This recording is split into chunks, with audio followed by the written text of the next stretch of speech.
Dieser letzte Dreh war was ganz Besonderes für mich. Das war über Trackman und einer meiner Kumpels, mein Trauzeuge, mein bester Freund, mit dem ich auf der Golf Academy gegangen bin, arbeitet da jetzt und ich habe mit ihm jetzt diesen Dreh gemacht und hat richtig Spaß gemacht. Wir waren bei der Open 9 Driving Range und die haben da Titleist-Bälle, deswegen kriegst du da richtig gute Nummern, wenn du den Ball schlägst und der Spin.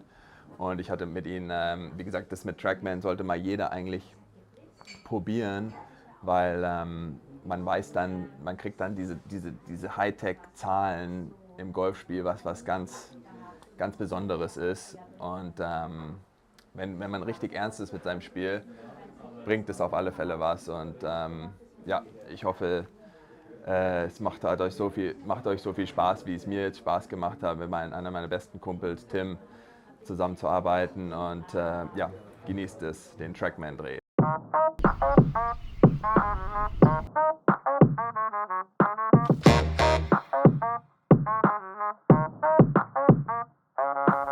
Ja, hallo, schönen Tag. Ich bin's wieder, Roman Gottschalk, und ihr seid hier mit mir bei Golf mit Gottschalk. Heute ist für mich ein ganz besonderer Tag. Einer meiner besten Freunden, Tim Tippelt, mein Best Man, bei meiner Hochzeit. Wir sind zur San Diego Golf Academy gegangen vor ca. 20 Jahren und er arbeitet jetzt bei Trackman. Also wie gesagt, von Best Man zu Trackman. Und wie gesagt, er weiß alles Trackman und wir sind hier beim Open 9 und er hat seinen eigenen Trackman dabei. Heute finden wir die Wahrheit raus, ob du wirklich Golf spielen kannst oder nicht. Genau. Und wie gesagt, ja, erzähl mal Trackman, und wo es sich da so, hier ist ja die Range Trackman, auch mit, ja, ich habe jetzt drin. hier, das ist der Trackman 4. Mhm. Das ist quasi ein Gerät, das du hinter dem Golfball platzierst, was den Golfball misst. Mhm. Und eben sämtliche Daten. Also nicht nur den Golfball, Ja. sondern auch deinen Schläger. Das heißt, wie ist dein Schwung, welche Schwungbahn hast du geschwungen, wie schnell schwingst du, wo fliegt der Ball hin. Und wir sind aber heute hier im Golfclub Open 9, Eichenried. Ja. Das ist ein 9-Loch-Platz und die haben aber auch hier hinter dir auf der Driving Range eine sogenannte Trackman Range. Ja. Das heißt, das ist quasi dieses Gerät hier ein bisschen größer. Aha. Siehst du da auf der Driving Range Hütte? Ja. Und auch noch einmal auf der Range. Genau, ja. Das sind auch Radargeräte und die messen jeden Ball, der über die Range fliegt. Ja. Das heißt, wir wissen dann genau, wie weit fliegen unsere Bälle und natürlich auch, wie dicht ans Ziel. Genau, Und ja. da können wir gleich mal eine kleine Challenge machen und Ja. gucken, wer heute Abend das Abendessen zahlen muss. Genau, da machen wir einen kleinen Challenge und ja, man ist ja immer so, man denkt ja, man haut den Ball wahnsinnig weit immer, wenn es ein 7-Eisen ist, aber heute werde ich die Wahrheit erfahren. Mal schauen, ob es traurig oder gut ist, aber wir werden Spaß haben. Schauen wir mal hin.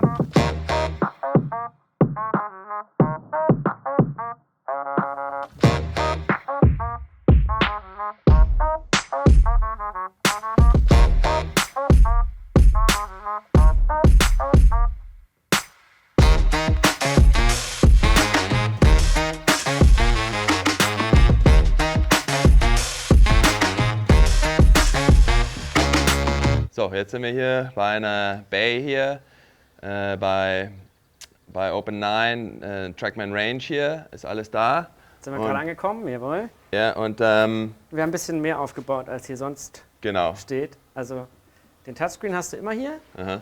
Damit wird quasi die Trackman Range gesteuert. Mhm. Hier kann man sich über die Trackman Golf App, kannst du dich hier anmelden, dann bist Genau. du direkt als Spieler angemeldet. Und hier habe ich jetzt eben verschiedenste Möglichkeiten. Ich kann einfach trainieren, verschiedene Features habe, zum Beispiel Schlaglänge bestimmen, das ist ein super Feature, weil die wenigsten Golfer wissen eigentlich, wie weit sie ihre Schläger schlagen. Genau, ja. Viele denken, sie schlagen ihren Driver 250 Meter, aber das machen die wenigsten. Und hier kann man wirklich mal einfach das komplette Bag durchspielen und gucken, welche Länge habe ich vom Pitching Wedge oder vom 60 Grad Wedge hoch bis zum Driver. Genau, ja. Und das kannst du dir jederzeit in der Trackman App auch anschauen. Das heißt, wenn du auf dem Platz bist, guck nochmal, wie weit schlage ich jetzt eigentlich mein Eisen 8 oder mein Eisen 9 Ja, und hast es halt immer parat. Ne? Ich kann hier noch virtuelles Golf auch auf der Driving Range spielen. Das heißt, auf dem Platz trainieren. Ich kann mir, hier sind in der Trackman Library für Trackman Range, glaube ich, aktuell 140 Golfplätze für Indoor. Also bei Nick warst du ja jetzt auch vor kurzem im 70s. Für Indoor haben wir aktuell über 220 Golfplätze, die man spielen kann. Du kannst eben auch hier auf der Driving Range einen virtuellen Golfplatz spielen. Ja. Das heißt, du sagst vorher dem System, wo ziele ich hin, also auf die 200 oder auf die 150 und schlägst dann deine Bälle hier raus auf die Range, bist aber hier auf dem Screen, auf dem virtuellen Golfplatz. Das heißt, du schlägst einen Driver hier Richtung 200 und dann fliegt er hier im Bild auf dem Fairway. Genau. Exakt so wie du ihn Also geschlagen du spielst jetzt kein Loch. Aber, Schlag, genau, das Putten fällt natürlich weg, aber Klar, du spielst aber im Prinzip schon die komplette Bahn von Tee bis Grün und schlägst halt immer den jeweiligen Schläger hier auf die Range. Also das gleiche im Prinzip, was du Indoor im Simulator gegen die Leinwand machst, nur dass du eben hier auch wirklich einen Ballflug siehst. Du siehst deinen Ballflug, ja, das ist toll, ja. Genau, und dann gibt es aber auch noch ganz viele Spielereien hier unter Spiele. Es gibt hier ein ganz cooles Kinderspiel, Magic Pond, da kannst du so Monster jagen. Und das Schöne ist, es können eben auch wirklich Kinder spielen, die den Ball noch nicht so perfekt treffen. Macht dann Spaß, ja. Und du hast halt trotzdem irgendwie ein Erfolgserlebnis und kannst kleine Monster jagen. Nearest to the Pin kannst du dir halt einen beliebigen Golfplatz aussuchen, ein paar 3-Loch und dann können wir gleich das machen wir dann, ja genau, das machen wir dann, ja. Genau. Zusätzlich habe ich aber hier noch meinen Trackman 4 aufgebaut. Der ist etwas kompakter als die Radare von der Trackman Range.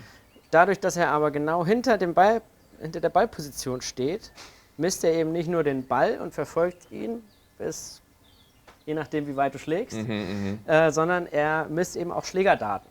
Das heißt, fürs Training kann ich mir 28 Ball- und Schlägerfaktoren Daten hinterher anschauen und genau sagen, was hast du gemacht. Hast du von außen geschwungen, von innen geschwungen, wie war der Eintreffwinkel, von oben auf den Ball, in der Aufwärtsbewegung. Und ich kann natürlich auch super, wo habe ich mein Handy? Ich kann jetzt einfach mein Handy auch über Wi-Fi mit dem Trackman verbinden und kann es dann als externe Kamera nutzen, um eine Schwunganalyse zu machen. Wow. Die kann ich mir dann, jetzt ein Laptop und ein iPad verbunden mit dem Trackman, kann ich mir dann hier die Schwunganalyse, Videoanalyse anschauen. So cool. Ja. Und good news for you, das iPad habe ich auf Yards, also Trackman habe ich auf Yards umgestellt. Das ist gut für mich. Weil du Yards gewohnt bist. Hier haben wir in Metern, das heißt, wir können jetzt auch genau sehen. Genau, dann wissen wir den Unterschied, genau, ja. Ja, würde ich sagen, fangen wir mit dem Trainingsbereich an. Können ja erstmal einfach ein paar Bälle schlagen zum Aufwärmen und du siehst halt jetzt gleich bei jedem Schlag, den du machst, diese 8 Daten hier. Also Carry, Total, Ballgeschwindigkeit, Höhe, Startwinkel, Startrichtung.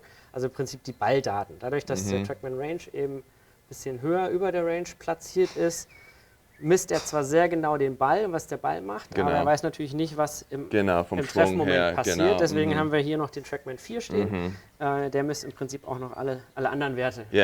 Sagt uns dann, bist du von außen gekommen, bist du von innen gekommen, was für eine Schlägerkopfgeschwindigkeit hattest du, etc. Und sagt uns sogar genau die Impact Location. Das heißt, wo auf der Schlagfläche hast du den Ball getroffen. Ja, das ist gut auch zu wissen. Was hast du jetzt gerade für ein Eisen in der Hand? Ich habe jetzt ein 8er Eisen. Dann stelle ich hier mal Eisen 8 ein. Es ist wichtig, dass je genauer wir dem System sagen, was für einen Schläger du spielst, umso besser ist auch die Umrechnung. Genau. Wobei die Umrechnung hier ist nicht ganz so relevant, da sie sehr gute Driving Range Bälle haben, aber angenommen, du spielst jetzt unter widrigen Bedingungen, dann kann dir das System immer 2 Werte anzeigen. Also einmal das, was tatsächlich hier passiert ist und das, was mit einem guten Golfball unter normalen Bedingungen passiert. Ja, genau. Wahnsinn, ja. Okay, dann machen wir ein paar Schläge. Okay, gut. Okay. Der Moment der Wahrheit.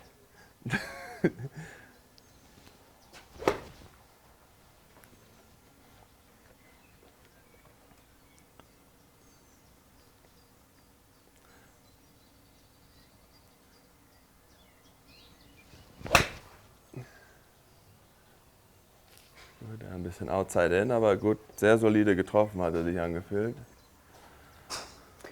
Jetzt sehen wir hier die ganzen Daten, die hier nacheinander reinkommen.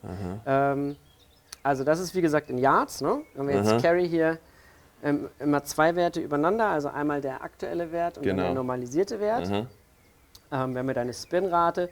Auf der linken Seite hast du nochmal eine Übersicht der einzelnen Schläge und hier kann ich auch auswählen, welchen der Werte ich direkt auf den ersten Blick hier links sichtbar machen will. Das heißt, angenommen, du arbeitest jetzt am Eintreffwinkel mit dem Driver zum Beispiel. Kannst du hier Eintreffwinkel oder Attack Angle einstellen und dann hast du eine Liste von 10 Schlägen und siehst auf den ersten Blick, okay, welche habe ich positiv und welche habe ich negativ Eintreffwinkel zum Beispiel. Ne? Aber wir können uns hier auch, wenn ich hierauf gehe, genau die Impact Location anzeigen lassen. Das heißt, hier sehen wir, den hast du ein bisschen an der Spitze getroffen. Ja, das stimmt, ja. Und ja, da kannst du halt sehr intensives Training mitmachen. Dann mach doch nochmal einen Schlag und ich mach mal ein Video. Genau, dann kann man das Schwungvideo sehen.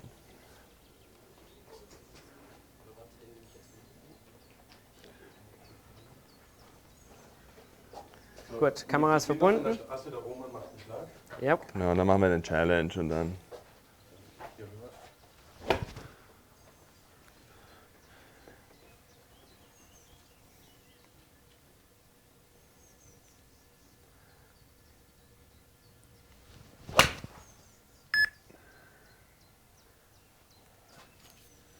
Das Beep ist immer so ein Zeichen vom Trackman, dass er den Ball getrackt hat.